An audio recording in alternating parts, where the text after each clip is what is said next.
Hey folks, Jimmy here, aka Palette of the Dead. Welcome back to the channel and welcome to the latest issue of Warhammer Age of Sigmar Spearhead magazine.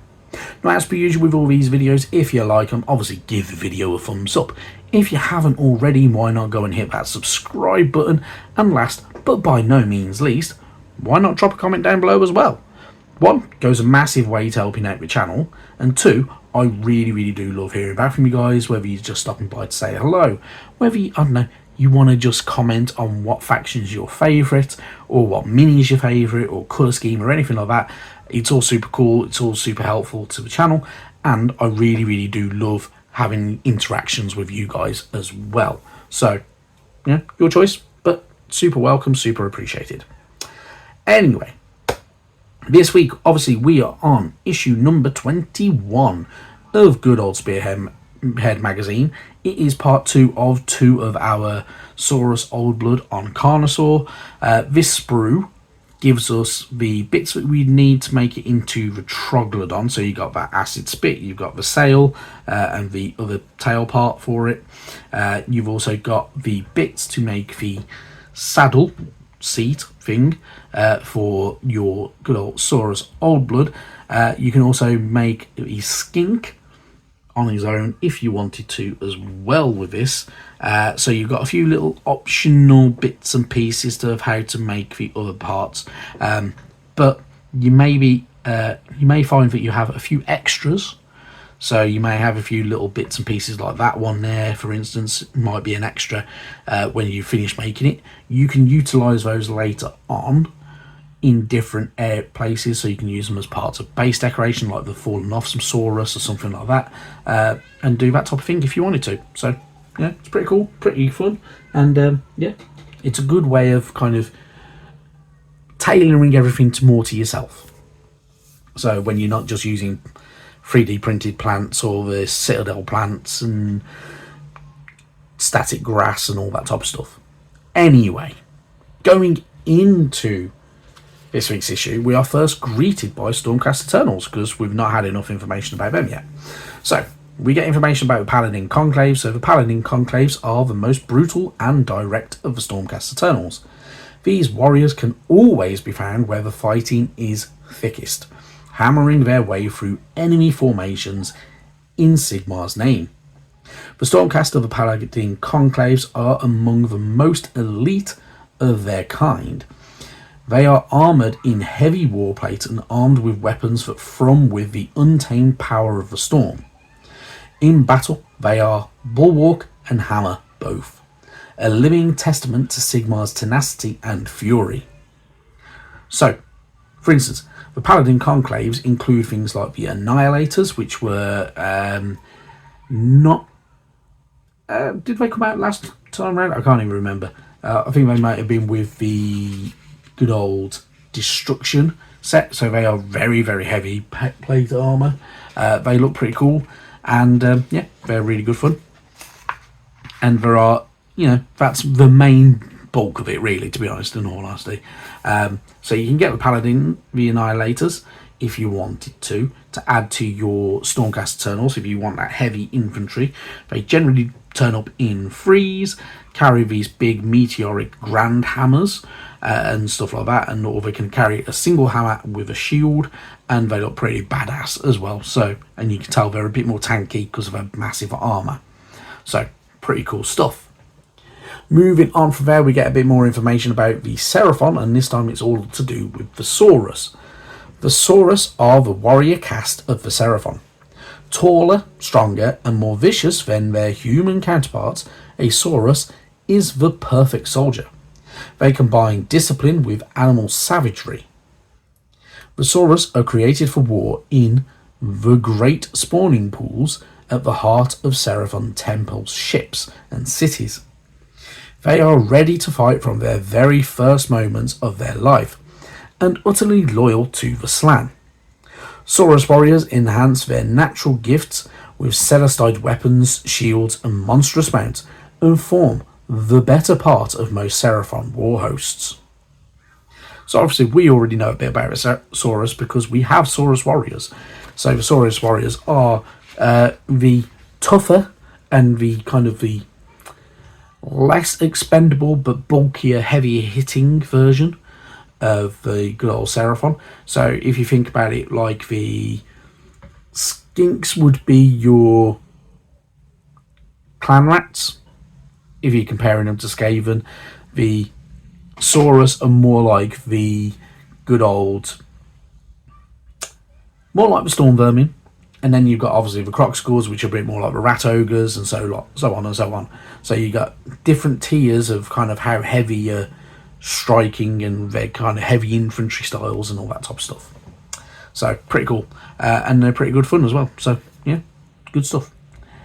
Moving on from there, we actually get our paint guide. So obviously last week we had our build guide. It does tell you to build it in multiple parts. So obviously have your Carnosaur, have your Saurus Oldblood, and then have the saddle separate. Now, the main reason for that is it makes it so much easier to paint. So if you paint your Carnosaur in one go and then attach the other parts on after you've painted them separately as well, it makes life so much easier for you. And I will 100% agree with that. I did it when I got my original one. I painted them all up in separate parts because it just made life so much easier. So pretty good stuff. Painting along with the guide, in all honesty, I like the colour scheme. It's not a bad colour scheme at all. It does exactly what it needs to do. It works exactly the way it needs to work. Me being me, I like to be a bit awkward and I'm going to go different colours.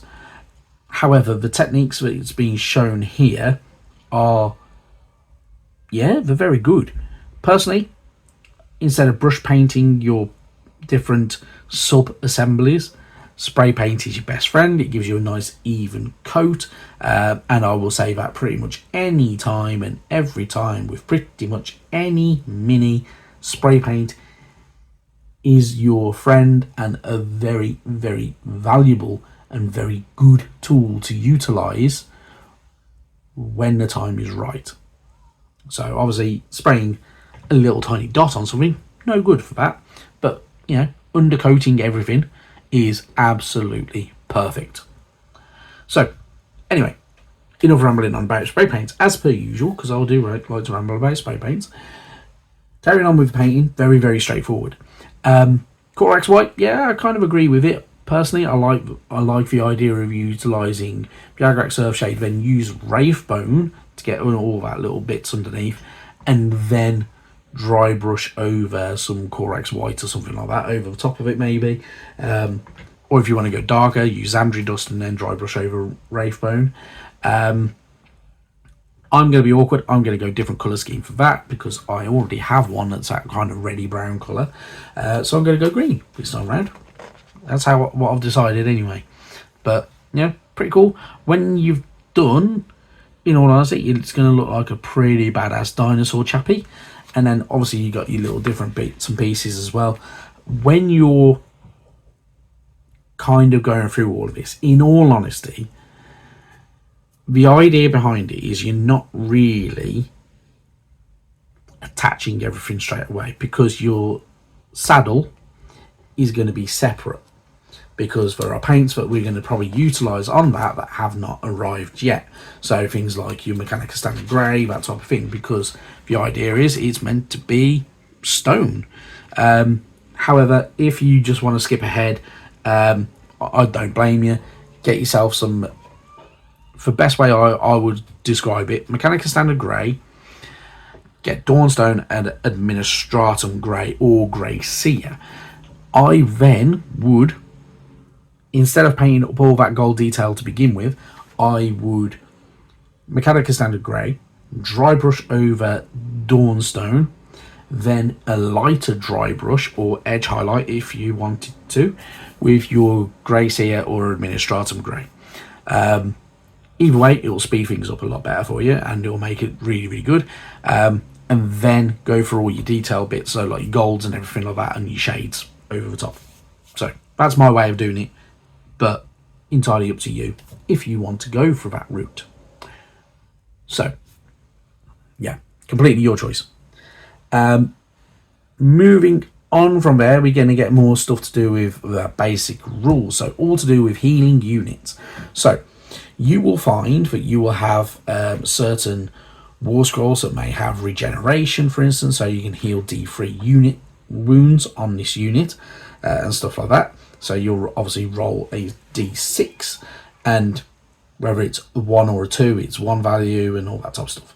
So if it's a 1 or a 2, it equals 1. If it's a 3 and a 4, it equals 2, and a 5 and a 6, it equals 3. So you can kind of regenerate health that way for certain units. So I think some of the Saurus have it. I may be wrong on that, I can't quite remember now. And there are some other units that also have it as well that you'll find as you go through.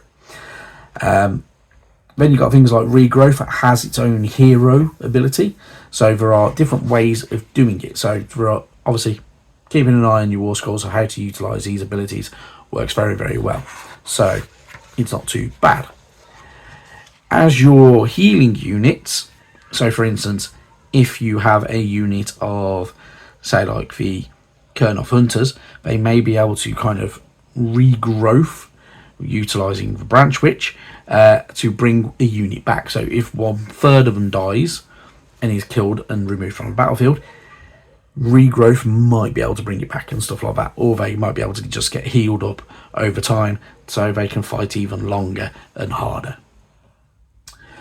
Moving on from there, we also get information about how to return slain models as well. So some minis can be slain, and so for instance, and stuff like that. So obviously they take off the battlefield. You will have certain abilities that may be able to return some of them. So for instance, clan rats can be returned because they are part of a sieving swarm. So unless you have sometimes fully wiped out a unit, you may be able to bring back D3 slain models. So if it goes down, say you go down to 5 in one turn and you manage to roll a 1, you might be able to bring 1 back, so you're back up to 6 and all that type of stuff. There are some abilities as well with certain heroes that can utilize certain other ones. So like for instance, Ossiarch Bone Reapers, for instance, I think have some of it, and skeletons for the other factions like the Soulblight Gravelords and stuff like that also have similar abilities. So there are ways around everything in the long term, and then you'll get a bit more information about how to utilize them as well just there. Moving on from there with my now kind of croaky voice, obviously you got your battle for this week. So the Relentless Assault, obviously it's still teaching you a lot more of the basics. So you were using 3 Croxigors, 2 units of 5 Saurus Warriors going up against the Clawlord on Norbeast, and 2 units of 10 Clan Rats. On a single battle mat, you're going to need your dice, wound markers, ruler, scenery and all that good stuff, and you get to have a bit of fun with it. So pretty cool stuff. And obviously you can get to utilise certain abilities as well, so that'll be good fun. And obviously walks you through how to utilise every bit in your different phases to kind of make sure that you're going the right way. So pretty cool stuff. Now, moving on. Next week is issue 22. It is a paint issue, so nothing super fun to write home about. We get Castor Flesh and Ruined Lord Brass. I'm not going to talk about them too much now because obviously I will talk about them next week, and there will be a video giving us a breakdown of what to expect for all the future. So it will be recorded when my voice is a little bit better. I've had a cold all weekend and going into this week and finding it a bit hard to shake, and now my voice is going a bit croaky because it just does, because I've been at work all day. Anyway, that is enough from me. Thank you so much for bearing with this now very croaky version of the video, and I will see you in the very near future for an update of what to expect coming up. Bye bye now.